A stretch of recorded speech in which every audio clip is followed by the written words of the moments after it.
대학교 방학이 되면 기숙사에 남아있던 친구들과 나는 곧잘 심심함을 달래기 위해 새로운 곳을 탐험하곤 했다. 그 중에서도 가장 기억에 남는 것은 여름방학 동안의 폐가 체험기 다.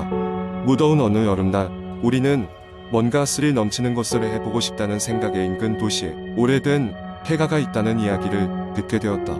이 집은 귀신 들린 집이라는 소문이 돌고 있었지만 우리처럼 호기심 많은 대학생들에게 이런 이야기는 오히려 기회로 다가왔다. 그래서 나는 몇 명의 친한 친구들과 함께 그곳을 탐험하기로 결정했다. 출발하는 날 우리는 캠퍼스를 출발해 약 1시간 정도 차를 타고 그 폐가에 도착했다.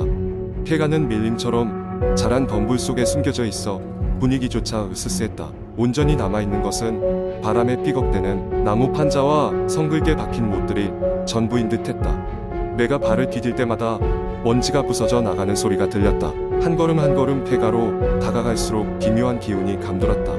어딘가 눈에 보이지 않는 존재가 우리를 지켜보는 듯한 기분이 들었다. 주저하는 친구들도 있었지만 내가 전진할 때 포기할 순 없었다. 폐가 내부로 들어서자마자 날카로운 썩은 나무 냄새가 코를 찔렀다. 마치 이 집이 오랫동안 잊혀진 채로 방치되어 온 시간의 냄새 같았다.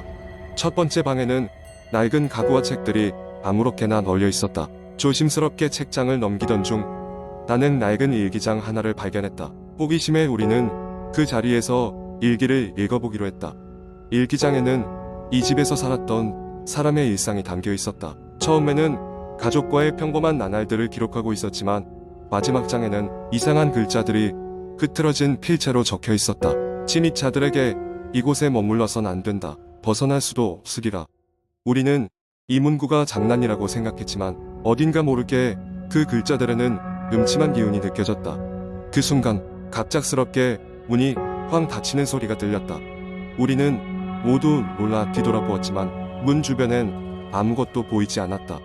공포가 밀려오는 것을 느끼며 우리는 그곳을 빠져나가기로 했다. 그러나 이상하게도 우리가 들어왔던 문은 열리지 않았다.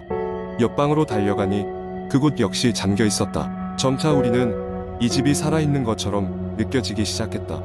객실을 지나 복도를 거닐던 중 갑자기 바람도 불지 않는데 찬 기운이 스쳤다. 한 친구가 말을 끊더니 뒷목을 감싸며 누군가 나를 쫓아오는 것 같아 라고 말했다. 그때부터 우리는 발걸음을 재촉하며 출구를 찾기 시작했다. 폐가는 마치 미로처럼 복잡하게 얽혀 있어 우리는 계속해서 길을 잃었다.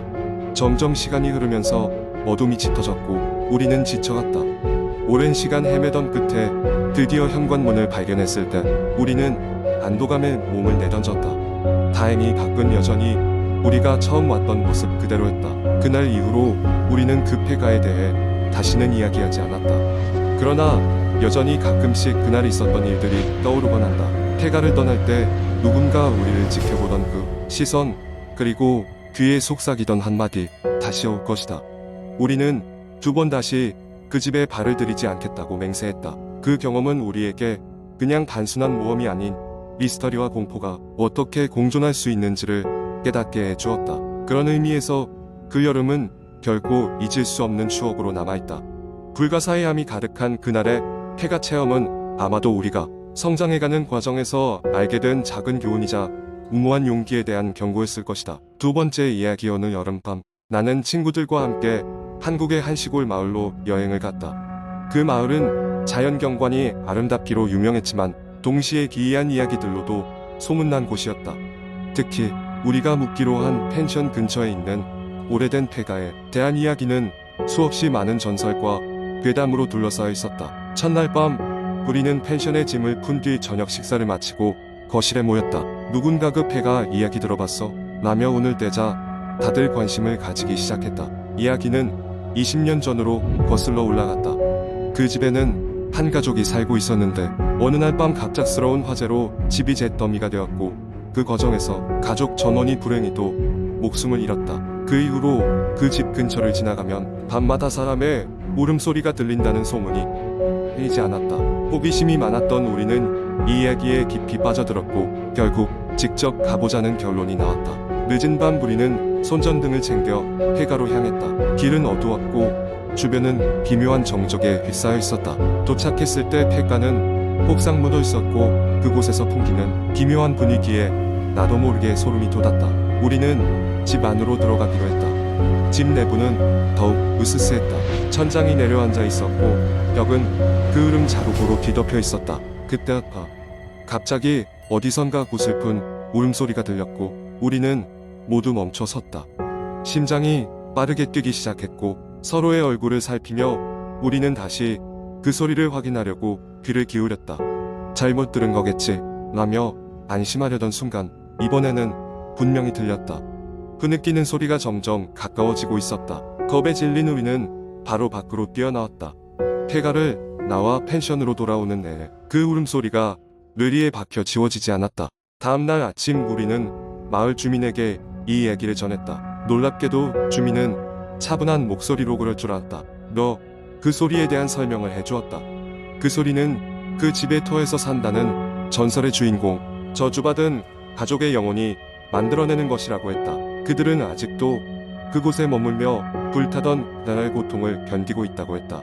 그 후로도 이 사건은 우리 사이에서 절대 잊히지 않는 추억이 되었다. 시간이 흘러 각자의 삶으로 돌아갔지만 그 여름밤의 경험은 공포 이야기로 남아 매년 여름이 올 때마다 회자되곤 한다. 그 폐가는 아직도 그곳에 남아있으며 여전히 밤마다 울음소리가 들려온다는 소문은 계속되고 있다. 세 번째 이야기. 한국 인터넷에는 수많은 공포썰이 있습니다. 그 중에서도 그리 오래된 것은 아니지만 많은 이들이 소름 끼쳐하는 이야기를 하나 해드리겠습니다. 이 이야기는 한적한 시골 마을에서 시작됩니다.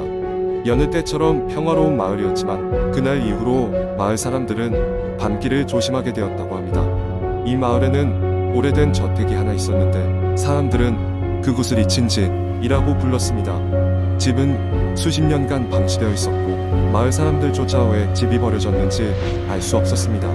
그러나 그 집에 관해 이상한 소문도 많이 떠돌았습니다. 한밤중에 집에서 희미한 불빛이 보인다거나 누군가 창문 너머로 사람을 지켜보고 있다는 이야기들이었습니다. 주인공인 지수는 대학생으로 방학을 맞아 일단 마을로 여행을 왔습니다. 지수의 할머니 댁이 이 마을에 있었고 어릴 적부터 들었던 잊힌 집의 이야기가 늘 궁금했습니다.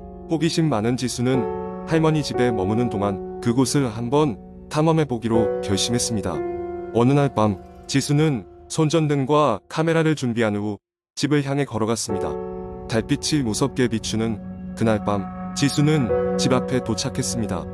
우거진 풀숲과 녹슨 대문이 집의 황폐함을 더 돋보이게 했습니다. 그녀는 가슴이 두근거렸지만 벼르고 벼르던 일이기에 집 안으로 발걸음을 옮겼습니다.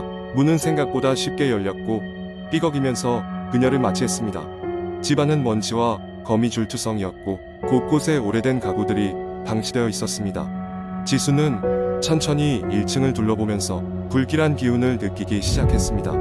불현듯 마음속에 집을 떠나야 한다는 생각이 스쳐갔지만 그 순간 각층을 기록하고 싶은 마음에 그녀는 카메라로 사진을 찍기 시작했습니다. 그렇게 한참을 사진을 찍고 있을 때 위층에서 무언가 부서지는 듯한 소리가 들려왔습니다.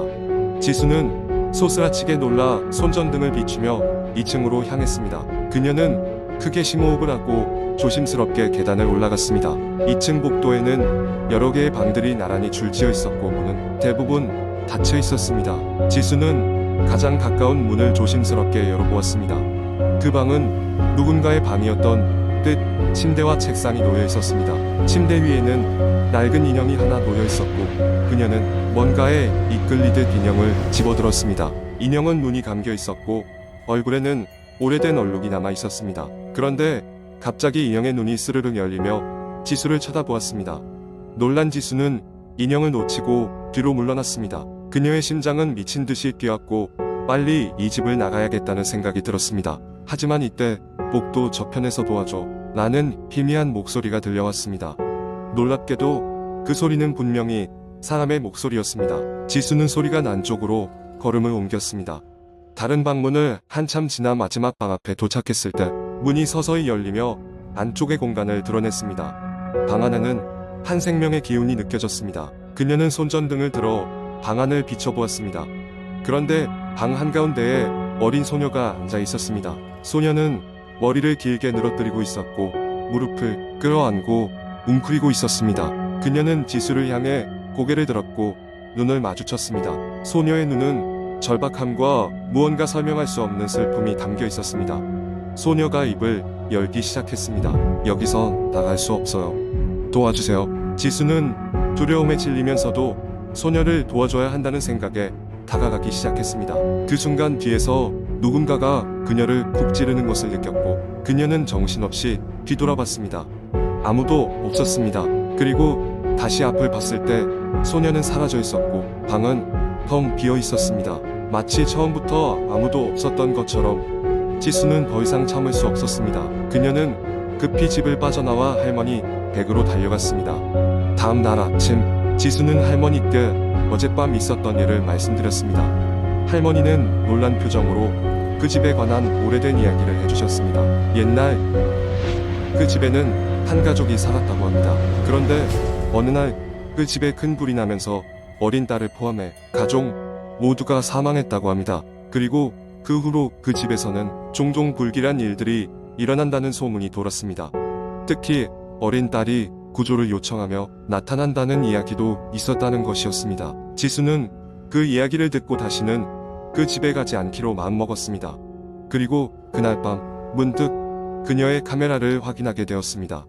밤새도록 머릿속에 맴돌던 생각을 털어내기 위해서였습니다. 사실 그녀는 그 집에서 소녀의 사진을 찍으려고 했지만 찍히지 않았습니다. 그런데 카메라 화면 속에는 매우 뚜렷하고도 선명하게 창백한 얼굴의 소녀가 미소 짓고 있는 사진이 한 장 있었습니다. 그녀는 그 사진을 본 순간 혹시나 하는 마음에 카메라의 전원을 껐습니다. 지수는 그 사진을 마지막으로 아무에게도 그날 밤의 경험을 이야기하지 않았습니다. 마을로 돌아간 이후로 다시는 그 저택 근처에 가본 적이 없었다고 합니다. 하지만 오늘도 그 집을 지나는 사람들은 희미한 불빛을 보거나 어린 소녀의 절박한 목소리를 들을 수도 있다고 합니다. 아직 풀리지 않은 비밀을 간직한 채로 말입니다.